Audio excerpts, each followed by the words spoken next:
सहनाववतु सहनौ भुनक्तु सह वीर्यं करवावहै तेजस्विनावधीतमस्तु मा विद्विषावहै। ओम शांति शांति शांति। वैदिक जीवन पद्धति की इस कक्षा में आप सभी का हार्दिक स्वागत है, अभिनंदन है। ऋग्वेद के चतुर्थ मंडल का स्वाध्याय कर रहे हैं, जिसमें 34वें सूक्त का स्वाध्याय जो अत्यंत ही महनीय मंत्रों के साथ हमको अलग अलग प्रकार से उपदेश दे रहे हैं। वह परमपिता परमात्मा जो हमको सदा उत्थान की ओर प्रेरित करने वाले हैं, उत्कर्ष की ओर, निश्रेयस अभ्युदय पूर्वक निश्रेयस की ओर जो प्रेरित करने वाले हैं, ऐसे वे प्रभु हमारी प्रत्येक गतिविधि को, प्रत्येक कार्य को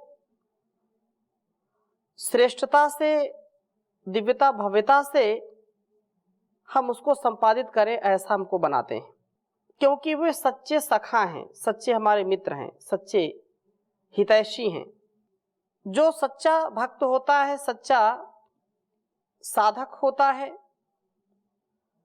वह अपने जीवन में योगाभ्यास के साथ तथा अपने बड़ों का सम्मान करते हुए,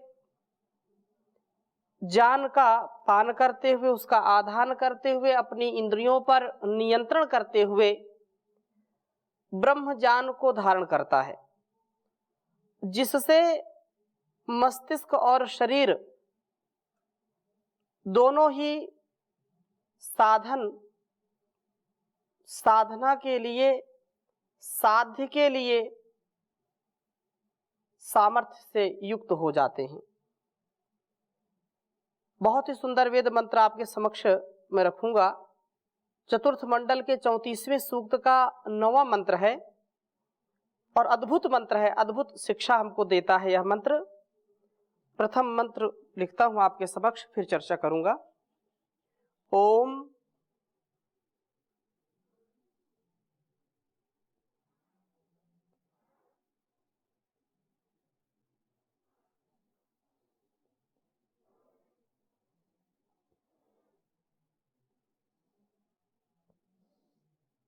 ये अश्विना ये पितरा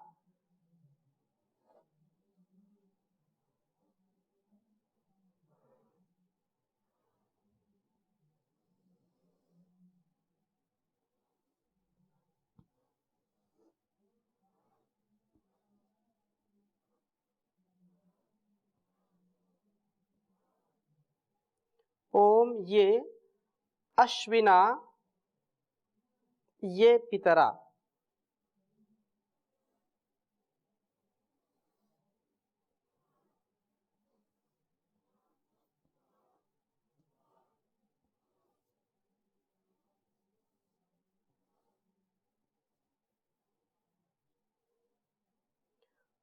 य ऊती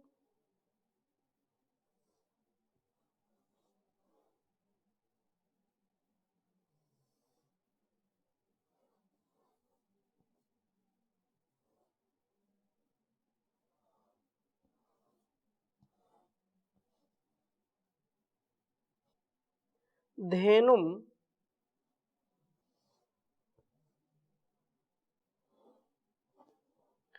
ततक्षुर रिभवो ये अश्वा।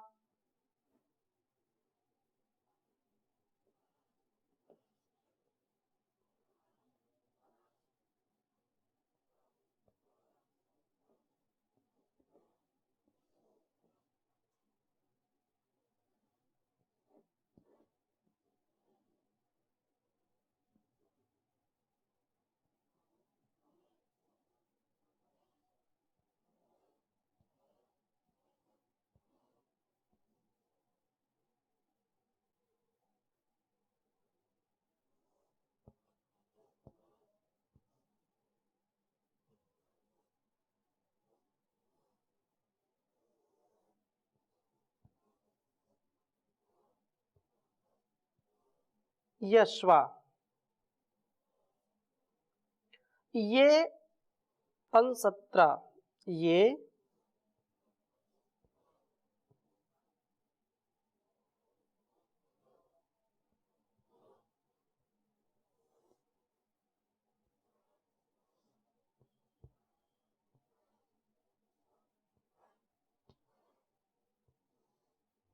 या रिध गोद्रसी,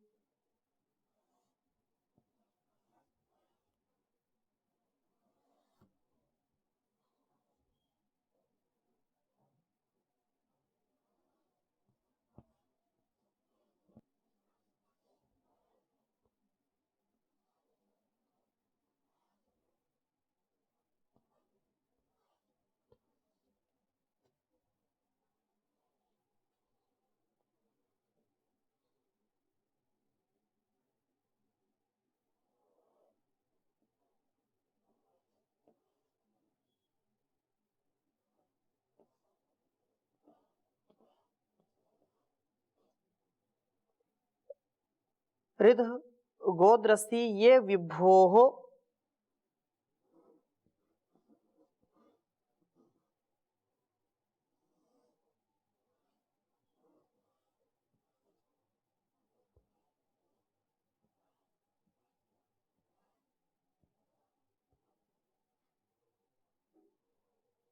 ये विभो नरः,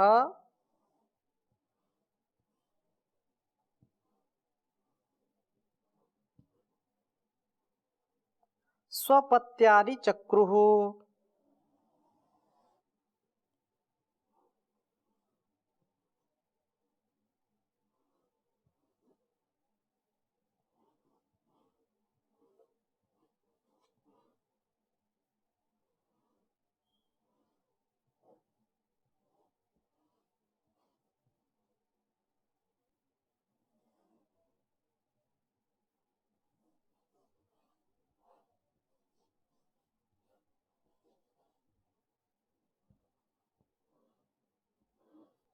ऋग्वेद के चतुर्थ मंडल के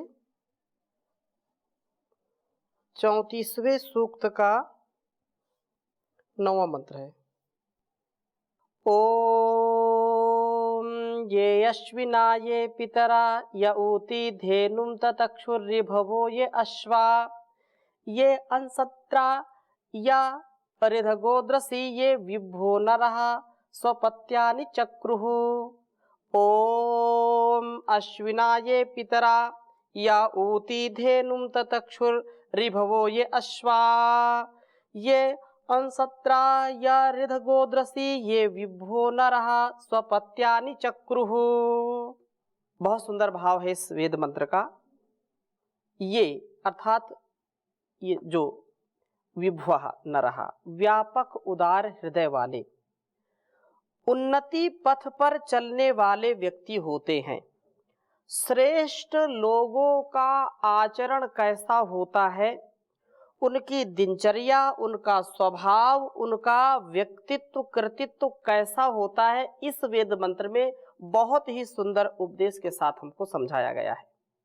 और यदि हम ऐसा बनना भी चाहते हैं तो यही उपाय है जिससे हमारे अंदर उन्नति, जो उत्कर्ष है, जो विकास है, जो अवनति, अपकर्ष और विनाश से ऊपर उठाने वाला है, ऐसा भाव, ऐसा स्वभाव हमारा हो। तो जो उन्नति के पथ पर चलने वाले व्यक्ति है, जो सुपथ के पथ पर चलने वाले व्यक्ति हैं, कल्याण के पथ पर चलने वाले, श्रेय और प्रेय, अभ्युदय, निश्रेयस, भोग अपवर्ग को जो ठीक ठीक समझ करके धर्म, अर्थ, काम और मोक्ष को जो संतुलित रखते हुए अपने जीवन को जीते हैं, अर्थात इन पुरुषार्थ चतुष्टय के लिए जो जीवन को जीते हैं, वे ऊती अर्थात अपने रक्षण के उद्देश्य से रोगों व वासनाओं के आक्रमण से अपने को बचाने हेतु से अश्विना प्राणापान को ततक्षु अर्थात बनाते हैं। संसार में जो अपनी रक्षा नहीं कर सकता, अपनी सुरक्षा नहीं कर सकता, दूसरों की रक्षा सुरक्षा क्या करेगा। जो व्यक्ति स्वयं रोगी है, स्वयं भोगी है, स्वयं वासनाओं के वशीभूत है, वो दूसरों को निरोग कैसे कर सकता है, दूसरों को भोग भावों से कैसे ऊपर उठा सकता है? यह अत्यंत कठिन मार्ग है। इसलिए जो श्रेष्ठ लोग होते हैं वो अपने रक्षण के उद्देश्य से रोगों का आक्रमण अपने ऊपर होने नहीं देते। रोग मानसिक होते हैं, शारीरिक होते हैं। जब हम कुवासना से ग्रसित होते हैं, जब हमारी बुद्धि भ्रष्ट हो जाती है, मति भ्रष्ट हो गई, तो व्यक्ति को पतित होने से कोई बचा नहीं सकता। लेकिन जो श्रेष्ठ होते हैं वो कभी अपने आप को रोगी नहीं होने देते, कभी बीमार नहीं होने देते, कभी लाचार नहीं होने देते। वे तेजस्वी ओजस्वी होते हैं, वो धीर गंभीर होकर के अपने लक्ष्य को प्राप्त करते हैं। इसलिए कहा है कि वे वासनाओं के आक्रमण से, रोगों के आक्रमण से अपने आप को बचाने में समर्थ होते हैं। कैसे? अश्विना, प्राण और अपान को बनाते, अर्थात प्राण अपान को ततक्षु बनाते हैं। ये विभु नर प्राणायाम के द्वारा, प्राण साधना के द्वारा, योग साधना के द्वारा अपने आप का रक्षण करते हैं, अपने आप की सुरक्षा रखते हैं और इस रक्षा कवच से अपने ऊपर वासनाओं का आक्रमण नहीं होने देते, अपितु वासनाओं को मसल करके रख देते हैं, इंद्रियजित होते हैं। इसलिए आगे कहा है कि प्राण अपान की शक्ति को विकसित करके निरोग व निर्मल हृदय वाले बनते हैं। जो निर्मल है, जो सबल है, वही सफल है। जो निर्बल है, दुर्बल है, वो कभी सफल नहीं हो सकता, निष्फल है वो। तो निर्मल बनते हैं। और ये जो विभु नर हैं वे पितरा, वे माता पिता को रक्षण के उद्देश्य से उपासित करते हैं। अर्थात वास्तव में श्रेष्ठ आचरण करने वाले व्यक्ति कभी अपने माता पिता का अनादर नहीं करते। उनके लिए एक और संसार का सुख हो और एक और माता पिता का सुख हो तो संसार के सुख को वो तिलांजलि दे देते हैं और माता पिता के सुख के लिए अपना सर्वस्व न्यौछावर कर देते हैं। ऐसे वो रिभु होते हैं, ऐसे वे विभु होते हैं जो अपने सुख के स्वार्थ को ध्यान न देते हुए अपने माता पिता की रक्षा करते हैं, माता पिता का सम्मान रखते हैं।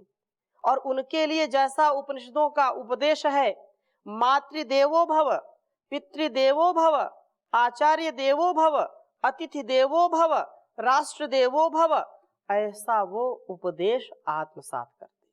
श्रेष्ठ आचरण करने वाले व्यक्ति कभी भी अपने उच्च उद्देश्यों से पतित नहीं होते, कभी उनसे समझौता नहीं करते, कभी इन बाधाओं में वो फंसते नहीं हैं।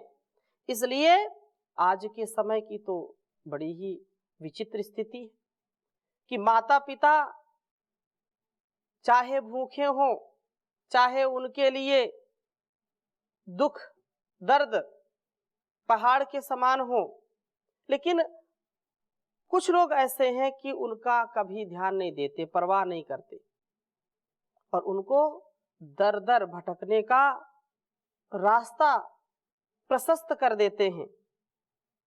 इतना दुख देते हैं जितना दुख उन्होंने जीवन में कभी नहीं सहा होगा।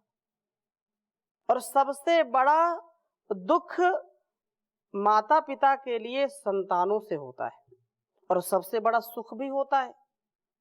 वो कभी नहीं चाहते कि उनकी संतानें दुखी हों, लेकिन प्रायः आप देखेंगे कि माता पिता जब आयुष्य को प्राप्त होते हैं, बुजुर्ग होते हैं, बड़े हो जाते हैं, तो उनको मानसिक, शारीरिक आदि और व्याधि दोनों सताती है, क्योंकि उनको संतान के प्रति जो आसक्ति भी होती है और जो अपेक्षा होती है उस पर वो खरे उतरते नहीं, इसलिए उनको तनाव होता है और अलग अलग प्रकार से ऐसी स्थिति को पहुंच जाते हैं कि उनका वृद्धापन अत्यंत कष्टकारी होता है। हम ध्यान रखें अपने माता पिता का, हम ध्यान रखें अपने बड़ों का, हम ध्यान रखें जो हमारे आश्रित हैं, उनको कभी कोई पीड़ा नहीं होनी चाहिए। इस बात का सदा सर्वदा हम जब ध्यान रखते हैं तो वास्तव में हम सच्चे विभु बन जाते हैं, हम सतपथ के गामी बन जाते हैं, उसमें अग्रसर होने वाले बन जाते हैं। तो ये कहा कि वे देववत पूजते हैं अपने माता पिता को। इस प्रकार से जीवन वाले लोग पवित्रता से, शुचिता से युक्त होते हैं, अपवित्रता और अशुद्धि से मुक्त होते हैं। ये जो रिभवा ज्ञान से दीप्त होने वाले पुरुष हैं, वे धेनुम ततक्षुः, ज्ञान दुग्ध देने वाली इस वेदवाणी रूप गौ को निर्मित करते हैं, अर्थात इससे वे सदा ज्ञान दुग्ध को दोहते रहते हैं, सदा वेदानुकूल आचरण करते हैं, ज्ञान के लिए पुरुषार्थ करते हैं, सारे कार्यों को करने के बाद भी थोड़ा स्वाध्याय करते हैं, वेदानुकूल शास्त्रानुकूल ऋषि प्रोक्त शास्त्रोक्त कर्मों में श्रद्धा रखते हैं। वेदवाणी का स्वाध्याय अत्यंत महनीय है। अपने समस्त कार्यों को करते करते भी जो स्वाध्याय करते हैं वे कभी भटकते नहीं हैं, और वेदवाणी जो अत्यंत कल्याणकारी है उसका आधान मनुष्य के जीवन को महान बना देता है। इस प्रकार से कहा कि ये जो रिभु हैं वे अश्वा, ज्ञानेन्द्रिय और कर्मेंद्रिय रूप अश्वों का निर्माण करते हैं। इन इंद्रिय अश्वों से ही तो शरीर रथ में आगे और आगे बढ़ते हुए लक्ष्य पर पहुंचा करते हैं। रिभु व विभु वे हैं जो अमसत्रा, जो कवचों का निर्माण करते हैं। ब्रह्म वर्म ममांतरम, इन जानवाणियों को ही वे अपना आंतर कवच बनाते हैं। अर्थात कहने का आशय क्या है, इतना ज्ञान परिपक्व हो जाता है जो कवच का काम करता है, जो बाहर की वासना, बाहर के दुर्गुण दुर्व्यसन दुर्व्यवहार, बाहर की जो कुटिलता है, जो भोग भावना है, जो वासना है, उस कवच को भेद नहीं सकती। एक ही उपाय है, ज्ञान पूर्वक अपने जीवन को जीना। और जिसके जीवन में ज्ञान है वे सदा आगे बढ़ेंगे, उनका मन, उनका इंद्रियों पर नियंत्रण हो जाता है, इंद्रिय जित हो जाते हैं, वे अपने इन जानवाणियों को अपना आंतर कवच बनाते हैं। विभु वे हैं जो रोदसी द्यावा पृथ्वी को, मस्तिष्क व शरीर को दृढ़क एक एक करके वन बाय वन जो हमारे लिए शरीर को सबल बनाते हैं। तो मस्तिष्क को वे ज्ञानदीप्त बनाते हैं। शरीर की सबलता हो, हृष्ट पुष्ट शरीर हो, और मस्तिष्क भी ज्ञान से दीप्त होना चाहिए, परिपक्व होना चाहिए। इस प्रकार से ये विभु नर स्वपत्यानि, स्वपत्य आत्म प्राप्ति के साधन भूत कर्मों को करते हैं। जो पत्नीगतो धातु है अथवा सुअपत, अच्छी प्रकार अपतन के साधन भूत कर्मों को करते हैं। ये कर्म ही उन्हें रिभु, विभुआ व वाज बनाते हैं। अर्थात यह जीवन इतना श्रेष्ठ बन जाता है कि व्यक्ति जो चाहे संसार में वह प्राप्त करता है, और जो उसके लिए प्राप्त है वही पर्याप्त होता है, उसको आसक्ति नहीं होती है। इसलिए इस वेद मंत्र में मुख्य रूप से 6 बातों पर ध्यान दिलाया गया है।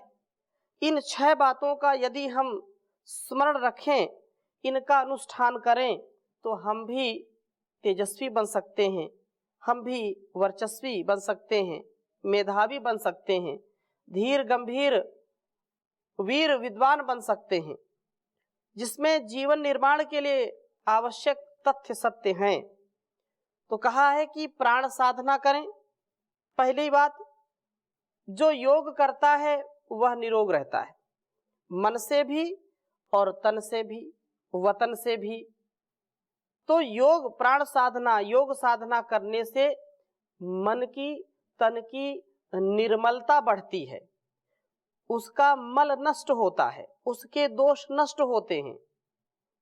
ऐसा दोष जो व्यक्ति को पतित कर देता है, ऐसा दोष जो उसको आगे बढ़ने नहीं देता, इससे वह बच जाता है। और माता पिता को देव मानता हो। दूसरी बात, माता पिता क्योंकि हमारे जीवन को देने वाले हैं, माता पिता हमारे सच्चे हितैषी हैं, इसलिए माता पिता की सच्ची सेवा करना, उनको देवता मानना।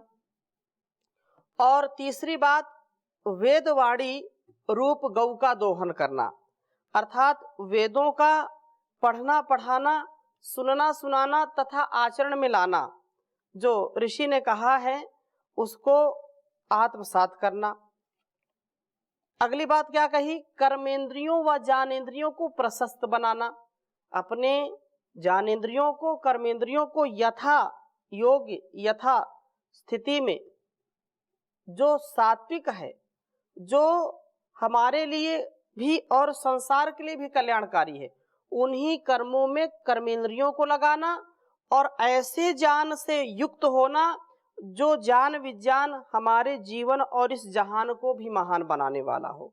इसमें प्रमाद नहीं होना चाहिए। ज्ञान बहुत है लेकिन उसको कर्म में परिणित नहीं किया तो ज्ञान किस काम का। अगली बात कही है, ब्रह्म ज्ञान रूप कवच का धारण करें। अब ब्रह्म ज्ञान कैसे होगा?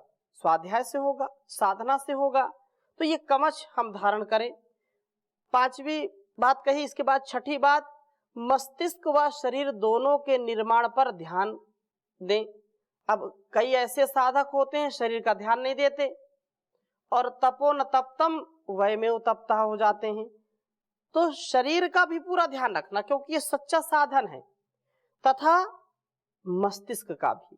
हमारा वैचारिक सामर्थ्य, मानसिक सामर्थ्य सबल हो और शारीरिक सामर्थ्य भी सबल हो, आत्मबल भी हो, शरीर बल भी हो, मनोबल भी हो और इस शरीर का सामर्थ्य हो, तब जीवन हमारा बहुत श्रेष्ठ बनेगा। तो इन्हीं भावों के साथ आज की इस कक्षा को यहीं पर विराम देते हैं। थोड़ा सा भी यदि इन उपदेशों को अपने जीवन में उतारेंगे तो जीवन हमारा धन्य हो जाएगा। ओम शांति शांति शांति।